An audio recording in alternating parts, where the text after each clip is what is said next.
पहले आरोपियों के खिलाफ किडनैपिंग की धारा हटाई,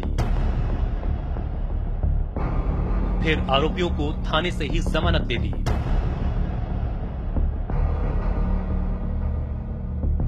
अब घटना वाले इलाके के 9 सीसीटीवी कैमरे की फुटेज ही गायब हो गई।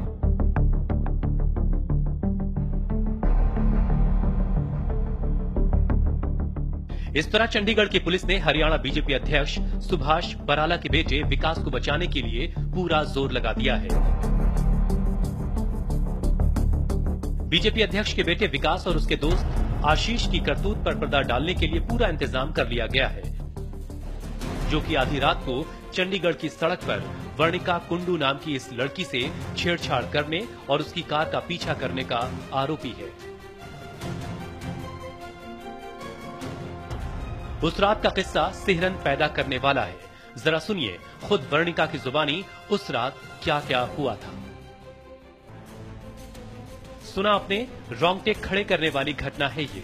आधी रात को एक आईएएस की बेटी वर्णिका के साथ ये सब कुछ चंडीगढ़ की सड़क पर हुआ, लेकिन चंडीगढ़ पुलिस ने इस मामले में दोनों आरोपियों को धर दबोच कर जितनी फुर्ती से एक्शन लिया, बाद में आरोपियों पर से किडनैपिंग की धारा हटाकर उन्हें थाने से ही जमानत देकर खुद को सवालों के घेरे में खड़ा कर लिया। और ये सब हुआ तब जब उसे ये पता चला कि आरोपी विकास बराला तो हरियाणा बीजेपी के अध्यक्ष सुभाष बराला का बेटा है, जबकि वो इतने संगीन जुर्म का गुनहगार है कि शायद लड़की की जान भी नहीं बच पाती। मैंने कभी सोचा भी नहीं था कि मुझे ऐसा कुछ लग सकता है। जिंदगी में पहली बार मुझे समझ आया कि क्या होता है जब तुम्हें लगता है कि आज शायद जान ही ना बचे। मुझे ये नहीं पता कि मैं अगले 5 मिनट में घर पहुंचूंगी या कहीं और ही होंगी, कुछ भी हो सकता था। और ऐसा जो मुझे उस टाइम लग रहा था वो ना मुझे पहले कभी लगा है, और होपफुली आज के बाद कभी ऐसा लगेगा भी नहीं। सड़क पर एक लड़की की इज्जत और जान खतरे में थी, लेकिन रसूखदार का बेटा होने की वजह से पुलिस अब गुनहगार के गुनाहों पर पर्दा डालने की हर मुमकिन कोशिश में जुटी हुई है। विकास बराला के खिलाफ न सिर्फ किडनैपिंग की धारा हटा दी गई, बल्कि उसे थाने से जमानत भी दे दी गई।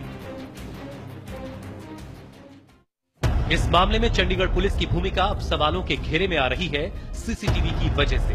चप्पे चप्पे पर सीसीटीवी कैमरे लगाने का दावा करने वाली चंडीगढ़ पुलिस अब कह रही है कि उसे इस मामले में कहीं कोई सीसीटीवी फुटेज बरामद नहीं हुआ है, जबकि 9 जगह ऐसे पॉइंट हैं जहां सीसीटीवी फुटेज मिलनी चाहिए। इन्हीं कैमरों में आरोपियों के खिलाफ सबसे अहम सबूत थे। इन्हीं सीसीटीवी फुटेज से पूरी वारदात की सच्चाई सामने आ सकती थी, लेकिन पुलिस की माने तो सभी कैमरों से सीसीटीवी फुटेज नदारद है। कैमरा जो एक कैमरा है उस रोड पे सबको एनालाइज कर रहा है। जब हमारा टेक्निकल एनालिसिस कंप्लीट हो जाएगा तो मैं आपको बिल्कुल बताऊंगा। इन पे सेक्शन अगर कोई ऐड होता है हम जरूर करेंगे। नहीं सर, अभी तक क्यों नहीं किया? अभी सर इस केस को इन्वेस्टिगेट करते हुए हमें सिर्फ 3 दिन हुए हैं, पर कोई किसी तरह का दबाव नहीं है। अगर ऐसी कोई बात होती तो सेम डे FIR क्यों रजिस्टर। यही बचकानी दलील अब चंडीगढ़ पुलिस को शक के घेरे में ला खड़ा करती है। तो क्या वास्तव में सीसीटीवी कैमरे काम नहीं कर रहे थे?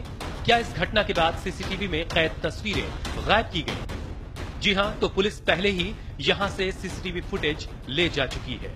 पीड़ित लड़की वर्णिका कुंडू भी कह रही है कि उन्हें इस बात का अंदेशा था कि शायद सीसीटीवी फुटेज गायब कर दी जाए। उसके पिता और हरियाणा सरकार में senior IAS officer Virender Singh Kundu को भी शक है कि हो सकता है कि इस केस में रसूख का इस्तेमाल किया जा रहा हो।